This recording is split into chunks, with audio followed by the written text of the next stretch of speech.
Hi, everyone. Judge Andrew Napolitano here with Judging Freedom. Today is Wednesday, December 7th, 2022. It's about 10 after 3 in the afternoon here on the East Coast of the United States.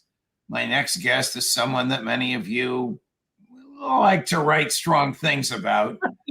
Jack Devine, of course. I'm being charitable, Jack. Excuse me. Jack Devine, of course, comes to us after a career in the Central Intelligence Agency on both sides of the Atlantic. Jack, welcome back to the show. Do you still believe that Russia is trying to wear NATO down, but NATO is wearing Russia down?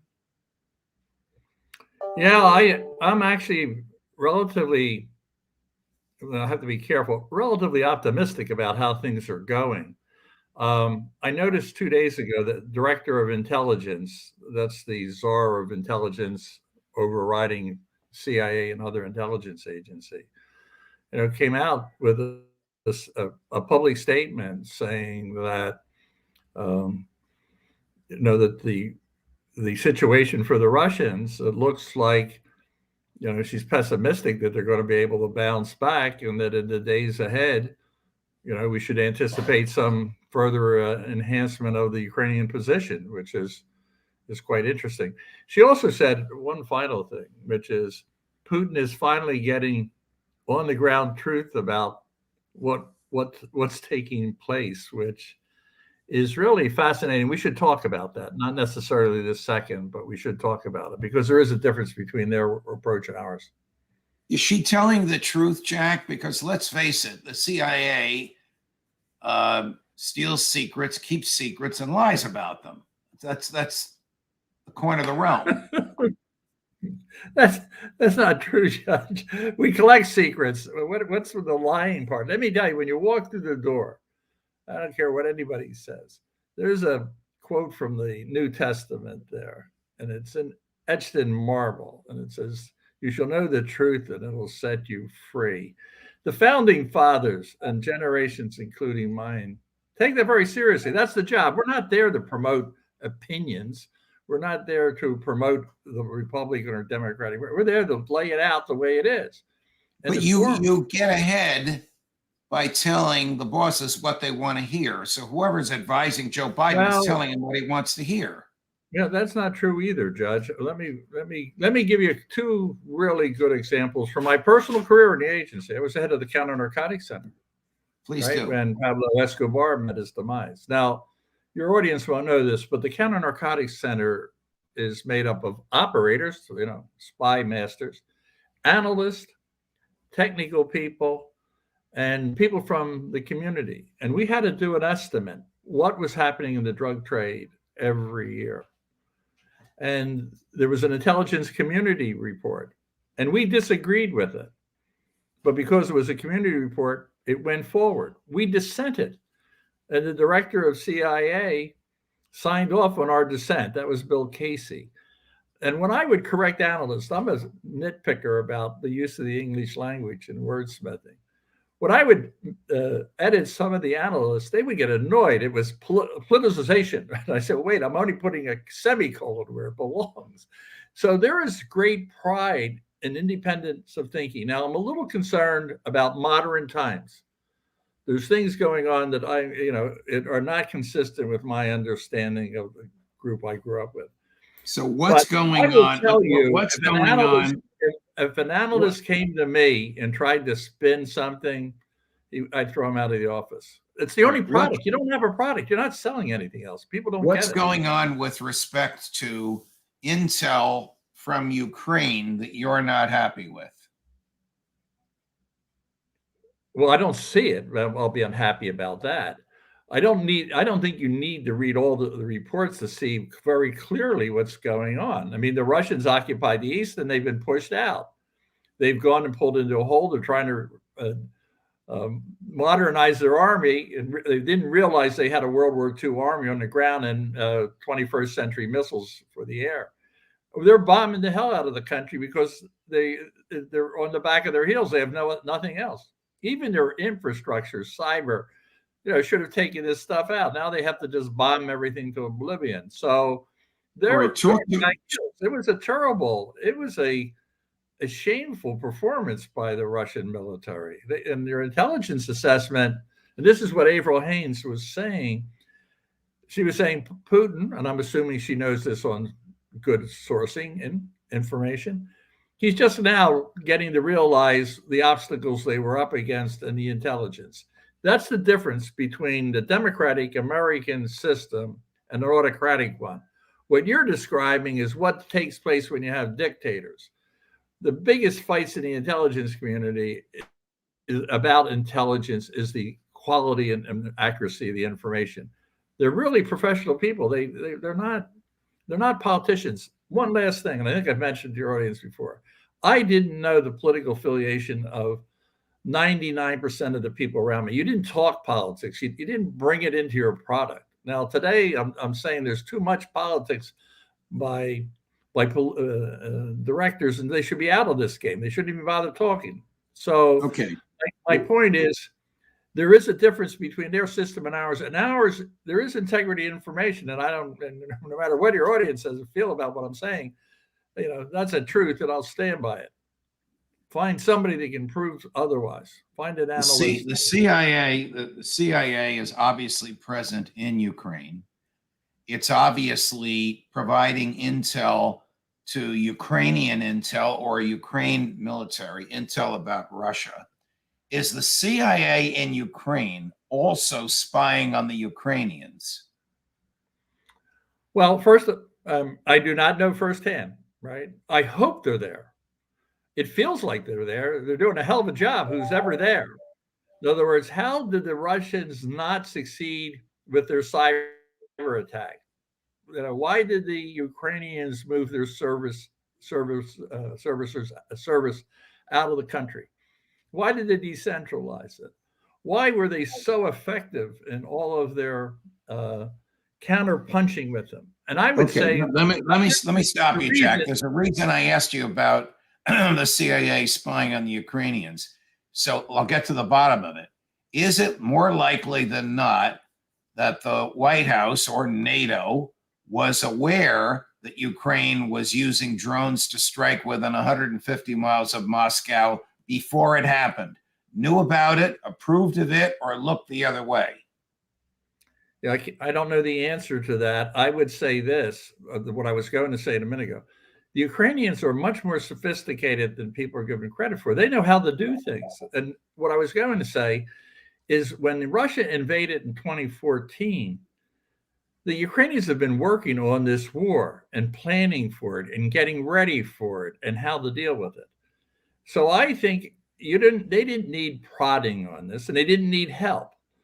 But if you're bombing their cities the way they are and their brutalization, if you're a general and you're sitting there saying, we got to give them a little bit of their own medicine, I don't think you need the CIA there. I'm not saying they're not there. I'm not saying they're provided. I'm saying they don't need them.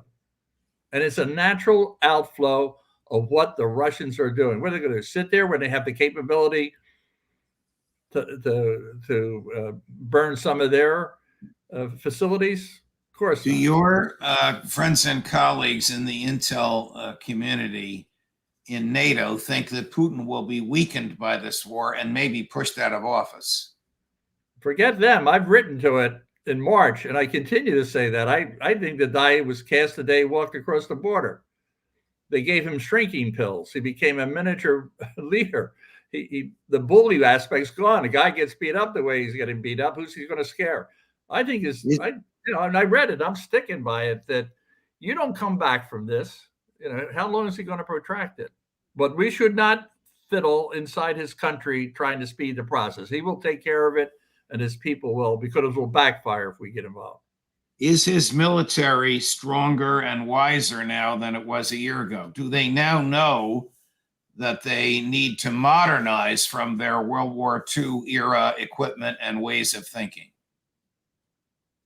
Well, what I said in the earlier is Haines' official U.S. government statement, says that she's got doubts that they're going to be able to do that. That means the current reporting would show that that's not happening.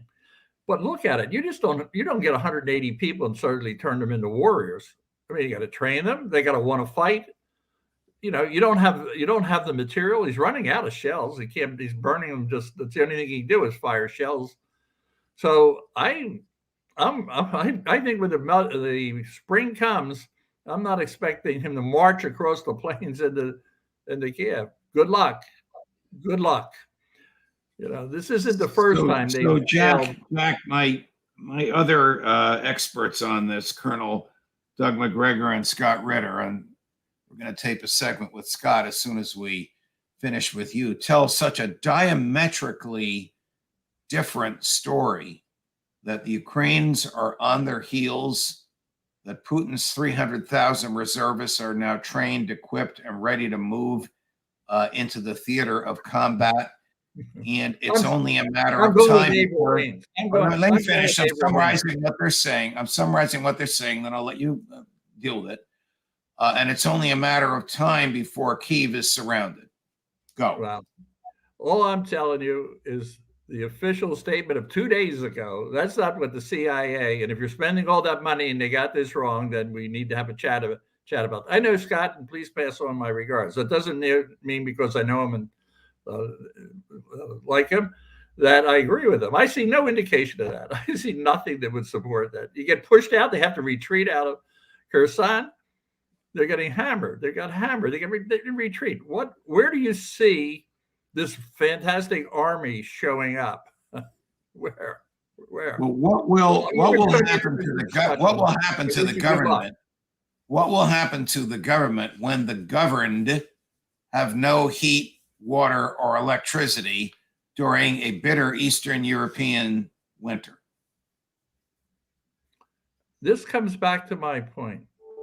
People are grossly underestimating the toughness of Ukrainians.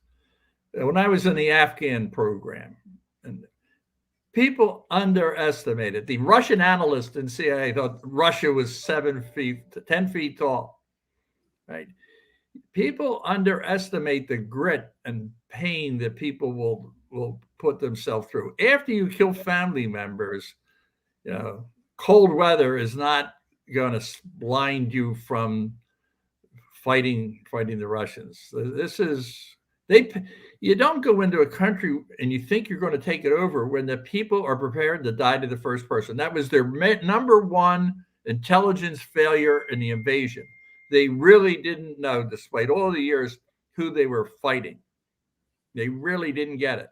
And all their intelligence reports, some of them had their parade uniforms packed with them. Some of them had hotel reservations. They thought this was a cakewalk. How terrible does intelligence have to get? All right. Well, we'll see where this, we'll see where this goes, my dear friend. What's your prediction for the spring? Putin goes home? No, I think, again, this is where we get overly optimistic. And I don't want, I'm saying he's going. What I didn't say is he's going to go April 15th or the Ides of March. He's not going to go, might not go then, but he could go tomorrow. But I'm thinking that what has to happen, I think, is we get through the winter and the Russian people look around and say, here we go again. Our economy, and the troops are going saying, I don't feel like going over there. I don't feel like dying. Have you seen the footage of some of the planes being shot down? I mean, and some of the helicopters, rather. And they're going in and they don't want to fight. They did the same thing in Afghanistan. The Russian soldiers did not want to fight in Afghanistan. They had tremendous defection. You can't win a war. It's very hard to win a war when one side wants to fight and save their country and the other one really doesn't feel like getting involved. So he has a sales job. So I think the trouble really begins for him when he starts to come back. And I think the Russian people are going to start saying, well, here, this is Putin's folly. We'll end on that. Everyone's going to walk away. All right. Yeah, we'll end on that. Jack Devine, always a pleasure, my dear friend. If we don't speak in the next couple of weeks, a Merry Christmas. Did we fire up the audience? That's the important thing. Yes, you did. I'm reading my reputation. I'm reading emails. Your reputation has not changed with my audience, Jack, but I still love you as a friend. Thank you I still love thank you that. for joining us. I still love Putin's I still folly. love I'm that. going to use that. I'm going to use that phrase when I talk to Scott Ritter in a few minutes and Doug McGregor tomorrow. Yeah. But Jack, it's always a pleasure. Thank you, my Tell dear. them to lay off the martinis. That's what I'm going to tell them. Judge Don't do analysis. You're one of a kind, Mr. Central Intelligence Agency. Judge Napolitano for Mr. judging. America. Mr. America. That's what I want to be. Mr. America. Okay. All the best, Judge. Thank you. Thank you, Jack. Bye.